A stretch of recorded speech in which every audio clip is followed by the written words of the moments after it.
impact the Congressional Black Caucus. But I also want to ask you, we know that the Voting Rights Act and the work that it took to enact the Voting Rights Act was born from bloodshed and work that has happened all across this country. What will be the concrete legislative response that Congress must take, and what is the Congressional Black Caucus doing the work that you are leading to respond to this? Thank you for being here.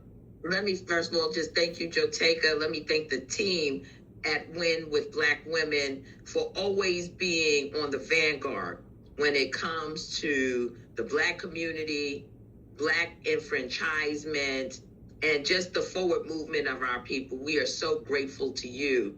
This is devastating. It's devastating on many levels because the districts that are primarily being targeted are districts that currently are represented by CBC members as well as CHC members of the Congressional Hispanic Caucus.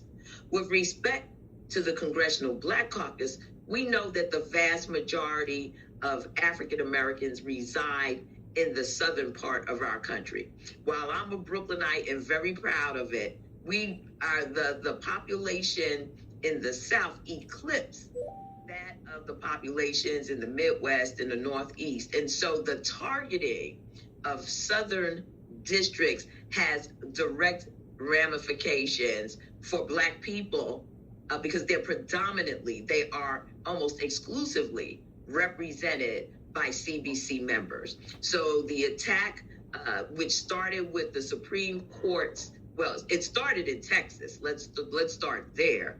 But the recent Supreme Court decision around Louisiana v. Calais has turned everything into a really devastating scenario, in that many of the Republican governors across this nation, particularly in the South, has seen it as a green light to disregard voting rights, to disregard the current standing in their own states with respect to elections. For instance, we know that in Louisiana, early voting had already started.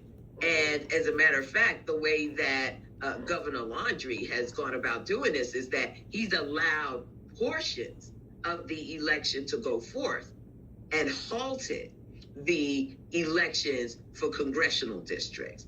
So it's a total upheaval in that state. But we're hearing from Ron DeSantis in Florida that he's ready to move. We're seeing pressure being put on the Governor Ivey of Alabama, to retract her statement and what the law states in Alabama about when redistricting is to take place. They are under court law right now to desist from doing any redistricting before the year 2030. Yet we're hearing that the governor of Alabama is ready to bring their legislature back in to redistrict out 2 members of Congress, 1 seat that recently gained by Congressman Shamari Figurs.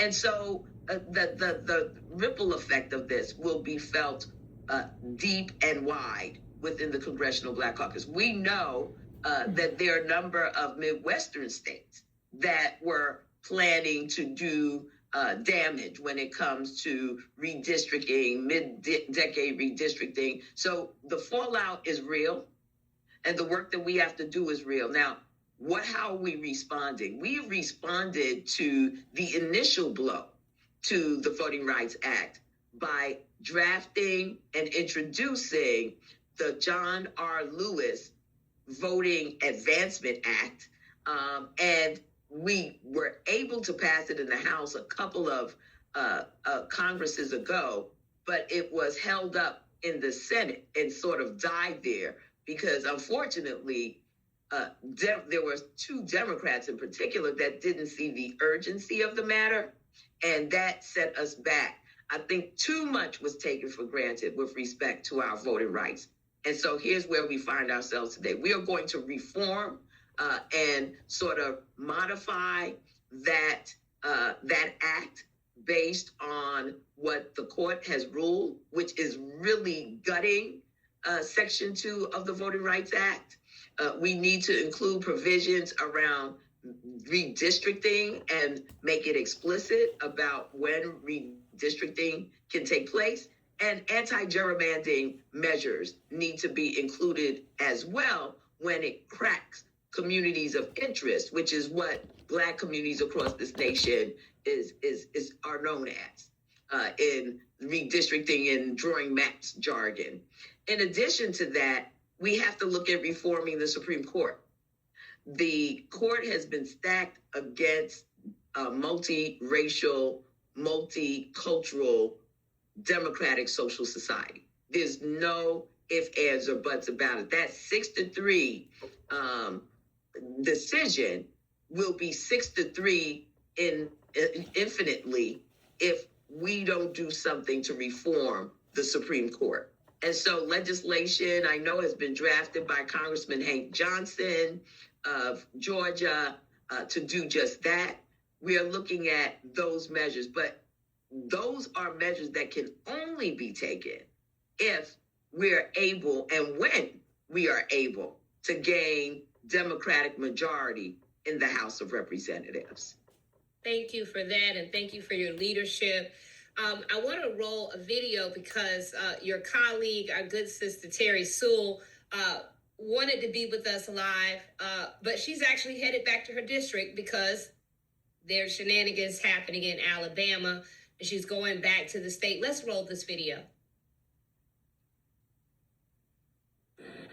Hi, it's Congresswoman Terry Sewell, and I'm sorry I wasn't able to join the call tonight. I'm in an airport headed home to Birmingham. As many of you know, my Alabama district was one of those districts, majority-minority districts, struck down by the Supreme Court case. But I'm here to tell you that we must fight like we've never fought before. I am reminded of what John Lewis said the last time he was on that bridge in my hometown. His body was riddled with cancer, but his voice was strong. And he said, never give up, never give in. Keep the faith, and we must keep our eyes on the prize. That's a word from Congresswoman Terry Sewell, who texted me and said to ask everyone to pray. Take action, but to also pray, which is also very important. Congresswoman Clark, before you depart us tonight, one question: what should all the sisters on this call here tonight, what should they be doing tomorrow as it relates to contacting their member of Congress? Absolutely. First of all, everyone needs to know in their respective states what the state law is that governs elections in their states. And they need to confront their elected representatives directly about supporting the John Lewis the John R. Lewis Voting Rights Advancement Act. That is an imperative. They must get a yes, I will vote for that legislation. We're going to introduce it in this Congress, and if we can get some well-meaning Republicans on board, it's possible that it could actually pass this Congress, because we've done some miraculous things under the leadership of Leader Hakeem Jeffries, particularly when it comes to discharge petitions. That's possible. However, we need to know clearly who is with us and who is against us. This is not a time of right versus left. This is a time of right versus wrong. And so it is imperative that everyone confront their elected official, find out where they are in this moment. The other assignment is an assignment very simply of making sure that you know the deadlines for voter registration in your states. If it hasn't passed already, crank up a massive voter registration drive. Identify 17-year-olds who will be 18 by November. Get them registered and then get a real get out the vote operation going. Connect all of the dots. If you are Delta, if you are AK, if you're any Panhellenic, Divine Nine, make sure you're connecting with your NAACP, your Urban League. Make sure you're connecting with every grassroots organization in your community. Know that the CBC is going to be out there, and we're on our way to Louisiana this Thursday, to Baton Rouge, to support the movement that is taking place there. We need to spark this fire everywhere in this country. We cannot abide with a Supreme Court ruling that takes us back to Jim Crow and the time when Black folks were basically denied the ability to vote for those who respect and reflect their lived experiences. So we got a lot of work to do, my sisters. It's not a one election job. Yes. I really believe this is a generational job. We need to build our strength and our endurance through this election cycle, into the next election cycle, into the next election cycle. We have to do this until we are victorious, but as a practice of being citizens in a democracy that has to reflect who we are, our dreams, and our aspirations. Well, thank you, Madam Chair. Thank you so much. I know you probably have to go because you are very, very on the front lines right now, but we thank you, and we thank you to all the conscience of the Congress, and certainly we will make sure we share that information about what is happening Thursday in Louisiana. I know there's a lot of action that is happening on the ground in Louisiana, and big shout out to Ashley Shelton.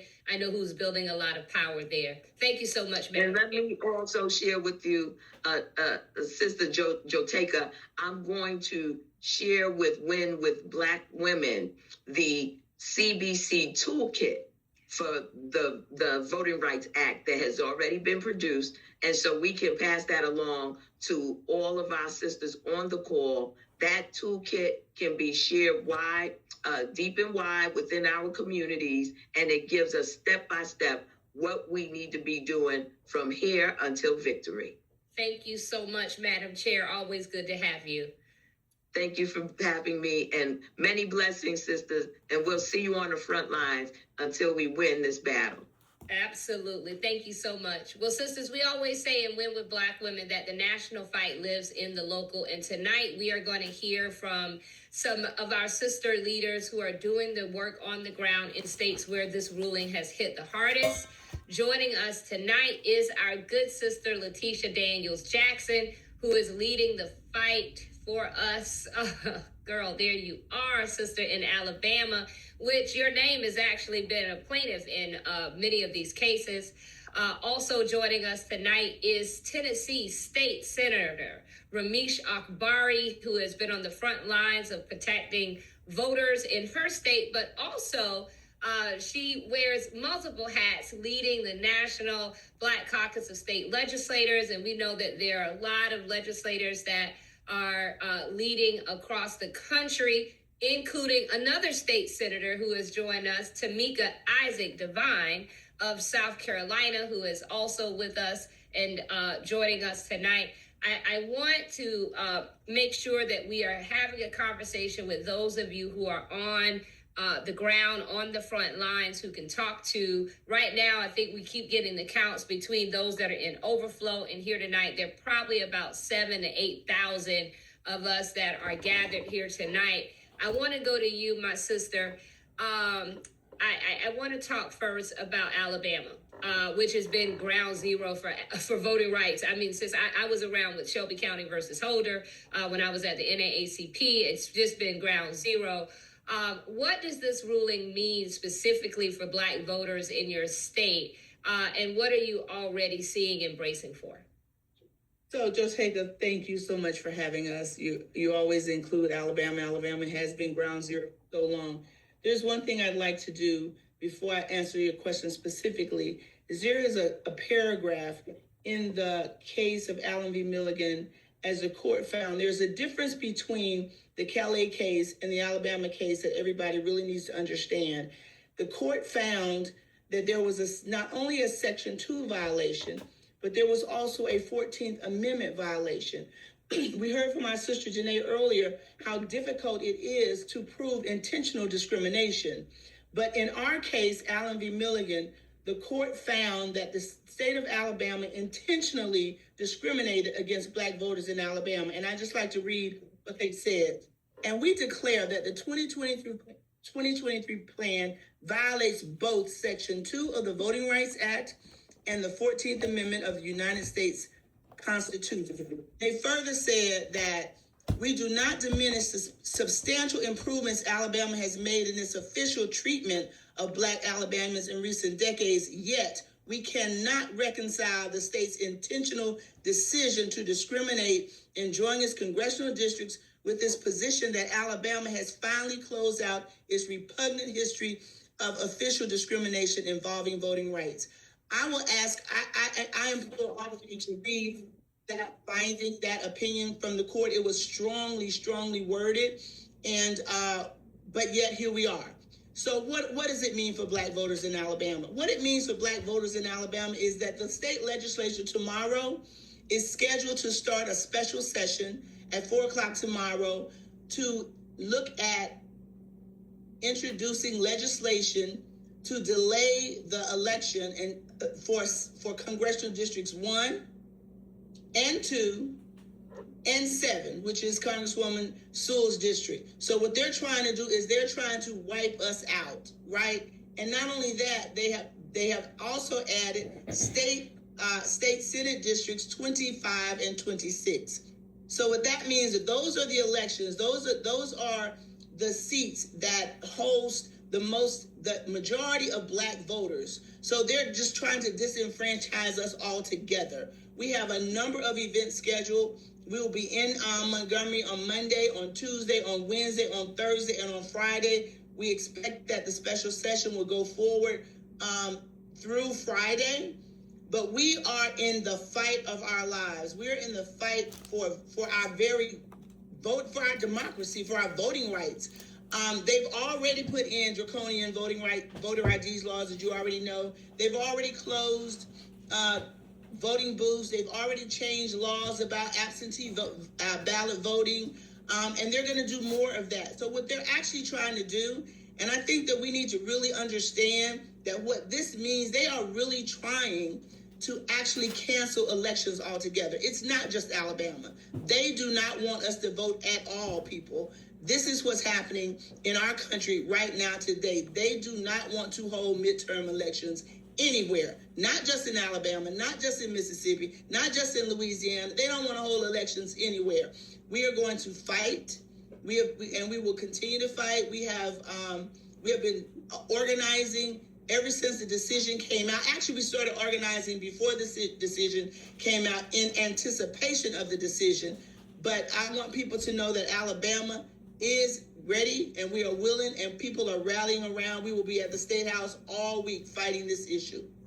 Absolutely. Thank you so much. Senator Alkbart, I want to go to you. I know you've been a fierce voice in Tennessee for all of our communities. What is the state level response that particularly Black women and their allies need to be pursuing right now? And I also want you to talk about what state legislators are doing across the country, your colleagues. We saw in Maryland where Maryland passed its State Voting Rights Act. So if you could talk about that, but particularly at the state level, what are women and our allies, what's happening, what should the response be, and what are we already seeing taking place?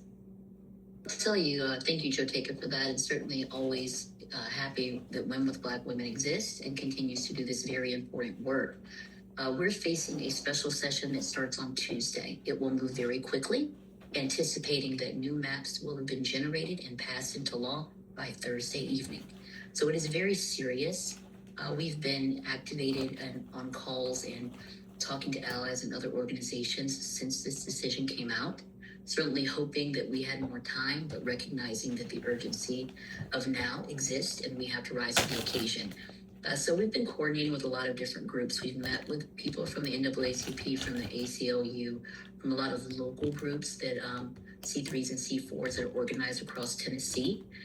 For my colleagues, we focused on we need an internal strategy and we need an external strategy.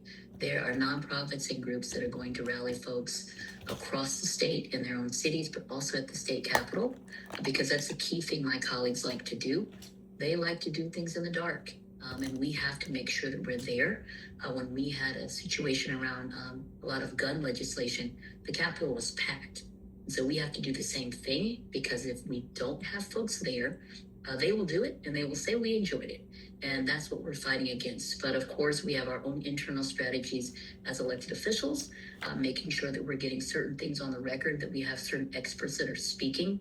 Very happy with groups like Fair Fight and Leader Abrams, who immediately reached out. The NAACP and their general counsel immediately reached out, and certainly coordinating a strategy. But it's going to take both and. Like, we need legislators doing their job, and we need community members showing up and showing out. And part of the real struggle is, and I know this sounds crazy because all of us on this call are so in tuned, the average person still does not understand the magnitude of what's going on. And that's not, being condescending. It's true. We've had folks ask, well, wait, what is this special session about? Wait, what are y'all really going to do? And so trying to get that message out in plain language is important as well.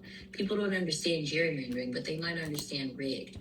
They don't understand, if you say you've cracked and stacked a district, but they understand when you say you're going to lose your political representation. And as far as legislators across the state, the National Black Caucus of State Legislators is an organization solely focused on providing information and resources for state legislators. So we don't have a, nationwide strategy, but I will say in states where our members are in the majority, they've been able to take a lot of proactive action to make sure that they have state protections. Unfortunately, in most of our southern states, that simply does not exist. So we have to go a different route.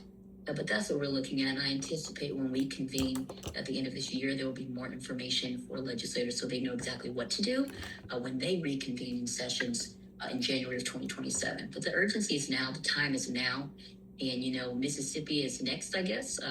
So we all have got to kind of stick together and communicate so we know what to expect. And certainly so that we have the experts that need to be there, that are there on the ground, providing testimony and making sure that we get this right, because we know we're going to lose the battle in the legislative branch. We know the executive branch are going to lose it too. We've been losing in the judicial branch, but there is still hope that if we can get certain things on the record, that we might be able to at least delay some of these changes. Absolutely. I want to ask one last question before you leave us tonight. What do you need from the rest of us, both nationally and locally, to help strengthen the fight in your states? Are there specific actions, resources, partnerships, messages, pressure points that would make a real difference in the next 30, 60, or 90 days? So sure. Go ahead. Sorry. I'm sorry. Go ahead. Senator. No, you go ahead. You're good. Okay, so for Alabama, we need resources, we need support, we need bodies. We plan to bust people in and to keep the fight going. We plan to be visible in their face every single day, letting them know that we will not sit down and let this happen. So in order to be able to do that, we need resources. So we need you all to help us. We need people to come together, support the organizations in Alabama. We have C3 organizations, Alabama Forward, Black Voters Matter, Alabama Values. We have Birmingham Ministries. We have so many different organizations, and of course my organization, South Alabama Black Women's Roundtable, are all working together to make sure that our voices are heard and that they understand that we will not take this lying down. So if you all would get in touch with any of us that are in Alabama, we would tell you what we need. We have a message. We have messaging and toolkits that we can share that you all can push out to your constituents and your members and your colleagues. We have talking points, all of that. So we need help, but the main thing is resources to get the work done. Thank you. Senator Akbar? And I'll say, obviously, keep doing what y'all are doing as far as education. For folks on this call, plug in. You might not think you can make a difference, but you can. Oftentimes, we've seen this where my colleagues across the aisle will try and do something in the dark, literally in the dark of night. They have done that before. And when you show up and you shine a light of truth on it, you shame them. It doesn't make it, they're going to do the same thing that they do, but at least we're bearing witness and we're taking our place in history saying that we fought, that we didn't take this line down, because I know a lot of us feel very helpless right now. We feel like there are no real avenues, especially with the Supreme Court being as compromised as it is. We at least could rely on the judicial branch to protect us. We are seeing this massive, rolling back of rights that we haven't seen since the end of Reconstruction. And so I say, keep plugged in, stay encouraged, show up. You can make a difference. You and your girlfriend, show up. We can plan a brunch, we can plan a spa day. Well, let's plan a trip to the Capitol. And let's also stay engaged, not just when there's an issue. Like our sororities, our other organizations, they'll do days at the Capitol. But, we're up there for months. And, oftentimes you do not see people of color there. You don't see women of color there. And so let's plug in. Let's keep going. Thank you all for what you're doing, Joe Teka and crew. And, just stay involved, stay informed. Thank you. Thank you so much. Thank you so much, my sisters. I appreciate you. And we will make sure that we send and share out all of the resources and information that you have given us to our entire listserv. Thank you. Thank you. Sisters, we're going to keep moving because this is the moment. You've heard from all of our powerful speakers tonight. What you kept hearing is that we need to take action. We need to take action. Well, we've always believed here at Win with Black Women that information without action is just education. So we want to make sure that all of you, our sisters that are out there, our nearly 8,000 that are listening tonight, we want to make sure that you are activated. Yes, we are on Zoom. We're on Zoom because this is how we can inform. But we cannot sit and stay on Zoom. We have to be in the streets. This is a street fight. We must be in the streets, showing up in mass, and not just one time, but consistently. I have now joining us some powerhouses that are here with us to make sure that happens. They have been doing this for years. Let us welcome to the Win with Black Women stage those two sisters that are about to come on this stage have been with us since day one when we were born on that Sunday in August of 2020. Let us welcome sisters Latasha Brown and Sister Melanie Campbell. Welcome, welcome, welcome, sisters. Oh, Mel, I love your shirt. Sasha, y'all see, y'all about to bring the organizing. I love it. Y'all come with some sick and tired voting rights, economic rights. Okay, y'all gonna have to drop the links for us to get the merch. I want to start this conversation. Mel, I want to come to you first. Sis, you have been leading this work for 30 years. You've been at the center of bringing us together and organizing us. I know the National Coalition on Black Civic Participation has been convening us. You got a convening that is going to be happening for us, soon. A convening to bring us together. The Black Women's Roundtable, you are across the country in state after state, and particularly in these states in the South. Can you give us just a snapshot of the ground level mobilization plan and what are you asking Black women to do across the states most impacted by this decision? Thank you for this opportunity, my sister. I tell you, I didn't realize how much I needed to be on this call tonight because, at the end of the day, this fight is something that all of our generations have to deal with at the end of the day. This one hit hard, right? But I know that it's a bigger fight than just about partisanship and yet all it be there.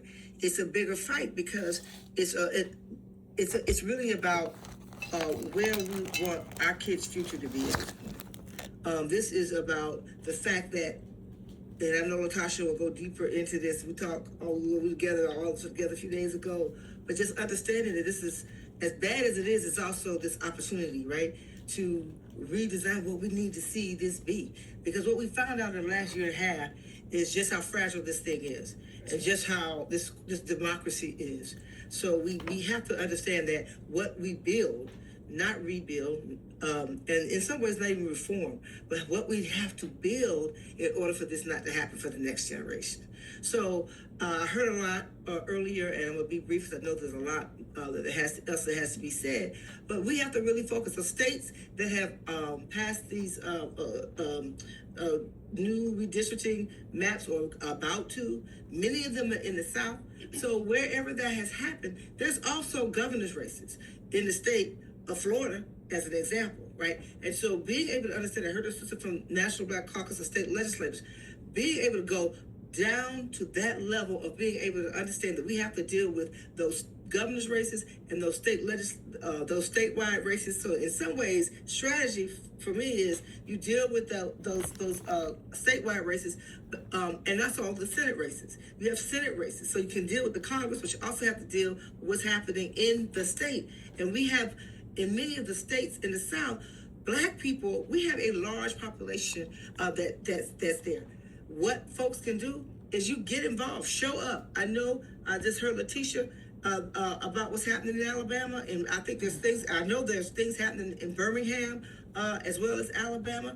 You all, this is the time. There's 4,500 people who are on this call. You need to get on your text thread and encourage. If you're in those states, show up if you can, because it's going to take street heat as well. Right? It's going to take legal strategy as well. So for the National Coalition, we have our unity campaign, right? And so we're going to make sure that we're focusing very heavily as engaging our young people in this fight through our Black Youth Vote program. That's what we're doing. So people can go to unitycampaign.org and sign up, and we can get information to you.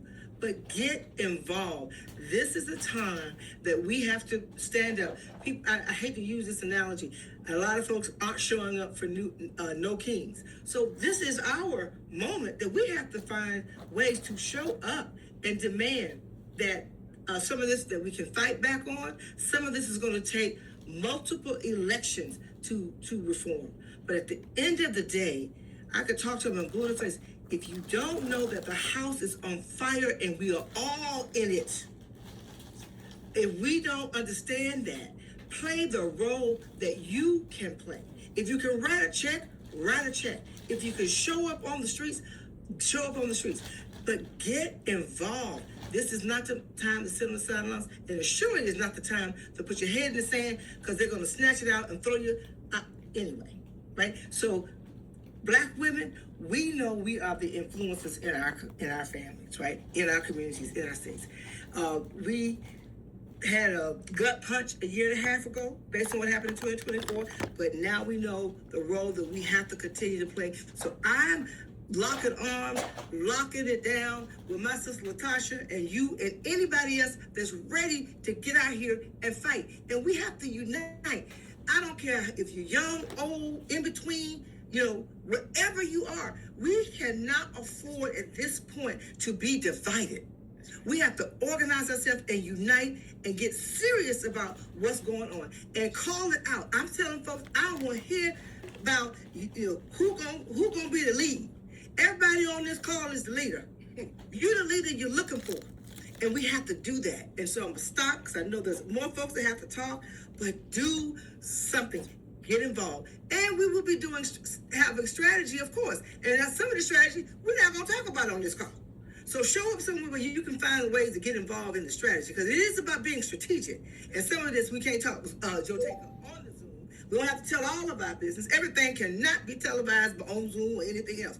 But be clear that we're not talking about just jumping out on the street just to jump on the street. We're talking about jumping out here in the streets and being strategic about where we go, what we do, who's the enemy, and who's not. So I'll stop there.